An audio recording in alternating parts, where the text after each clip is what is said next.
ലാലിഗയിൽ അവസാന നിമിഷം പെനാൽറ്റിയിലൂടെ Real Madrid രക്ഷപ്പെട്ടു എന്ന് തന്നെ പറയേണ്ടി വരും. റയോ വല്ലക്കാനയ്ക്കെതിരെ 1-2 ഗോളിന്റെ ഒരു വിജയമാണ് റയൽ സ്വന്തമാക്കിയത്. റയൽ മാഡ്രിഡിനെ സംബന്ധിച്ച് ഈസി ആയിട്ട് ജയിക്കാവുന്ന ഒരു മാച്ചായിരുന്നു. കുറെ ചാൻസസ് കിട്ടിയിരുന്നു. വല്ലക്കാനയും നന്നായിട്ട് കളിച്ചിരുന്നു ഈ മാച്ചിൽ. ആദ്യമേ വിനീഷ്യസ് ജൂനിയറിന്റെ ആ ഒരു ഗോൾ, അതൊരു കിടിലൻ ഗോളായിരുന്നു. ഒരു വേറെ ലെവലായിട്ടുള്ള ഒരു ഫിനിഷ് ആയിരുന്നു വിനീഷ്യസ് ജൂനിയർ നടത്തിയത്.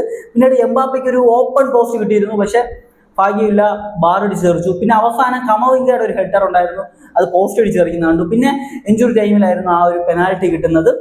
ആകെ കൂടി ഒരു കൺസേൺ എന്ന് പറയുന്നത് 9 മിനിറ്റ് ഇഞ്ചുറി ടൈം എന്തിനാണ് കൊടുത്തതെന്ന് അറിയാൻ വയ്യ. പെനാൽറ്റി വരുന്നത് തന്നെ 100ാമത്തെ ആ ഒരു മിനിറ്റിലാണ് പെനാൽറ്റി ഗോൾ വരുന്നത്. അപ്പോൾ 10 മിനിറ്റിന് മുകളിലായി ഇഞ്ചുറി ടൈം. അപ്പോൾ അത്രയും ഇഞ്ചുറി ടൈമിന്റെ ആവശ്യമില്ലായിരുന്നു. പക്ഷെ ഓക്കെ, എനിവേ റയൽ മാഡ്രിഡിനെ സംബന്ധിച്ച് ഈ ഒരു മാച്ചിൽ ആദ്യമേ ആ ഒരു റെഡ് കാർഡിന്റെ കാര്യം പറയണം. വളരെ മോശമായിട്ടുള്ളൊരു ഫൗളാണ്. ഡയറക്റ്റ് കാലിലേക്ക് ചവിട്ടുവാണ്.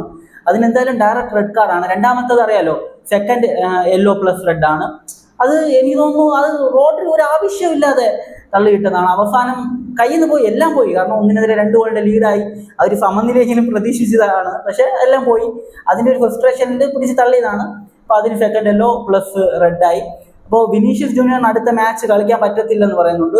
സസ്പെൻഷൻ ആയിരിക്കും യെല്ലോയുടെ. അദ്ദേഹത്തിന് വിനീഷ്യസിന് ഒരു യെല്ലോ കിട്ടിയിരുന്നു. അപ്പോൾ ഈ ഒരു മാച്ച് ഒരു ആവറേജ് മാച്ചായിട്ട് മാത്രമാണ് എനിക്ക് തോന്നിയിട്ടുള്ളത്. അതായത് റയലിന്റെ ആ ഒരു സ്ക്വാഡ് വെച്ചിട്ട് നമുക്ക് കുറച്ചുകൂടി നല്ലൊരു മാച്ച് കാണണം. അതായത് അവര് അത്രയും സമയമൊന്നും എടുക്കാൻ പാടില്ല, നേരത്തെ തന്നെ ജയിക്കണം. കുറെ ചാൻസസ് ക്രിയേറ്റ് ചെയ്തിരുന്നു. നന്നായിട്ട് അത്യാവശ്യം കുഴപ്പമില്ലാതെ കളിച്ചു എന്ന് തന്നെ പറയണം. വല്ലക്കാനയും അത്യാവശ്യം നന്നായിട്ട് തന്നെ കളിച്ചിരുന്നു. ഫസ്റ്റ് ഹാഫിലൊക്കെ വല്ലക്കാന നല്ല രീതിയിൽ തന്നെ കളിച്ചിരുന്നു. അപ്പോൾ ഈ ഒരു മാച്ചിനെ കുറിച്ചുള്ള നിങ്ങളുടെ ഒപ്പീനിയൻ കമന്റ് ബിലോ. മറ്റൊരു വീഡിയോ കാണുന്നതായിരിക്കും.